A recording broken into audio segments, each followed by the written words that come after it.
What's up, everyone, and welcome back to Movie Raised.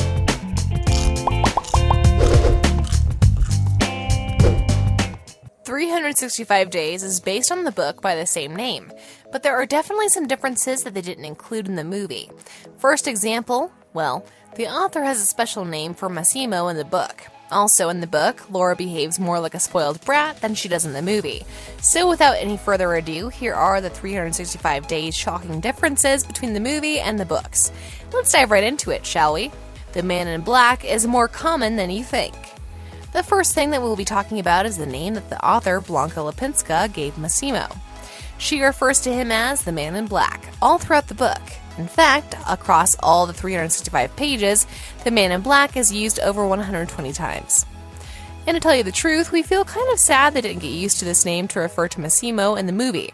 It would have added an extra layer of mystery to Massimo, and it would have made him seem more like an alpha. Now, thank God they decided to keep the second one in the movie. Now, if you're asking us, we think they could have used the man in black at least when Martin talked about Massimo, the man that stole Laura from him. What is it? You have this game in America, right? Trick or treat. Laura and Massimo attend a wedding. This one isn't so much about the wedding as it's going to be more about Laura meeting her ex who has abusive tendencies, and Massimo dealing with him in his Massimo way. You see, at the wedding, he tried to drug Laura by slipping something in her drink. His intention was to drug and then rape Laura for leaving him, but before he could do anything to her, Massimo caught him, and boy did he wish he didn't. And let's just say that after that little mishap, Laura had no more problems with her ex. Massimo made sure of that.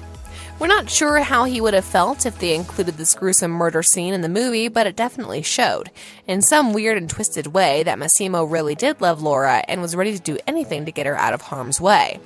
Killing the guy was a little over the top, but when you're dealing with a mafia boss, what do you expect? I've got my own life. I don't need a chance for love from you.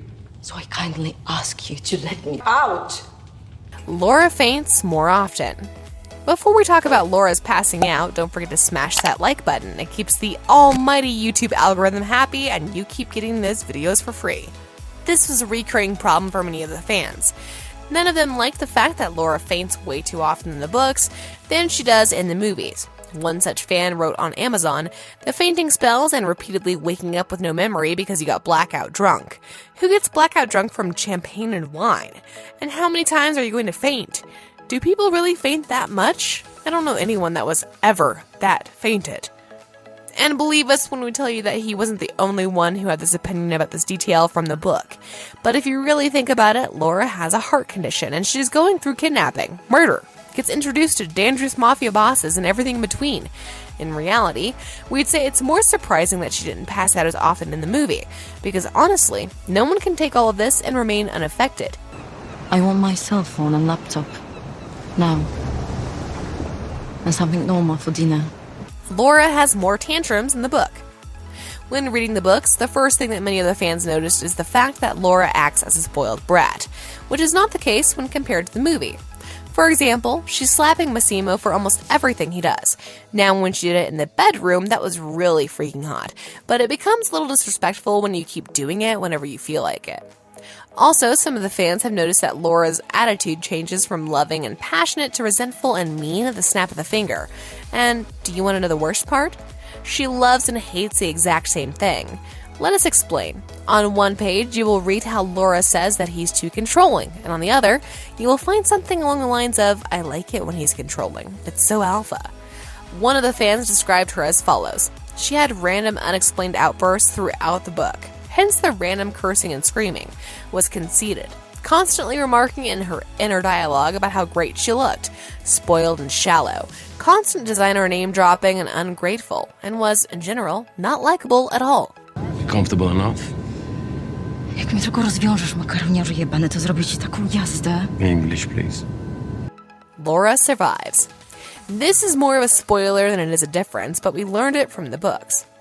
Because the movie ended on the biggest cliffhanger ever, as Massimo collapsed on the floor, screaming up at the sky when he found out that Laura, the love of his life, never made it out of the tunnel alive, right before their wedding. Now, we had to find some clue as to whether or not she managed to survive the tragic accident, and based on the fact that there are 3 other books published under a similar name, we've made the safe assumption that Laura is going to survive the incident and get out of the tunnel alive. The book, right after 365 Denis, is called This Day, and the 2 main characters are still Laura and Massimo. Now, if they decide to make another movie and they decide to base it on the book, then we'll probably see their relationship progress.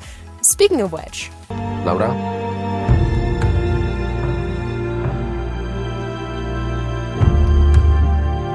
There will be a sequel.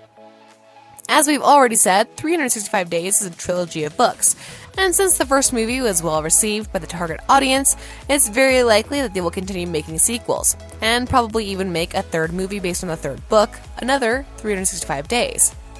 Because of the situation with the virus and the lockdown in Italy, they were unable to resume filming, but the 2nd movie is in the making now. Now, if the filmmakers decide to base the sequel on the 2nd book, then we're going to see Massimo and Laura resume their relationship. The 2nd movie will pick up right after the crash that Laura avoided, and they're going to delve deeper into the world of gangsters and shady characters. And both of our heroes being hot-headed, their relationship will be more turbulent than ever. After all, that is how the author imagined it in the books. But to be honest, we would love to see what kind of novelty the directors would bring to the movie. We wouldn't like to see a word-to-word adaptation of the book. They should include some hotter scenes in the movie because the books can only do so much. Bonus, Do You Want to Touch It is both in the movie and in the book. The bathroom scene was the most memorable of the entire movie. Well, that and the end, but we're not going to be talking about the part where Massimo pulled Laura towards him by grabbing the back of her neck. Phew, got hot just thinking about it, but that's besides the point. We wanted to focus on another scene, you know, the one with the "do you want to touch it" part. This was where Massimo saw that Laura was looking at his privates, and instead of beating around the bush, we know he's not the guy to do that. He just stared at her dead in the eye and asked, "Do you want to touch it?" We don't know about you, but this was slightly weird, yet hot all at the same time. And yes, this scene was inspired from the books, so for those of you who read the books, you're not missing much. The movie has some differences, but the similarities are plentiful. Do you want to touch it? Say what you think. On a related note, who did you like more, Massimo or Laura? You can tell us in the comment section below. If you would like to see more videos like these, don't forget to subscribe to our channel and hit the bell icon so you never miss any of them. And as always, thanks for watching, guys.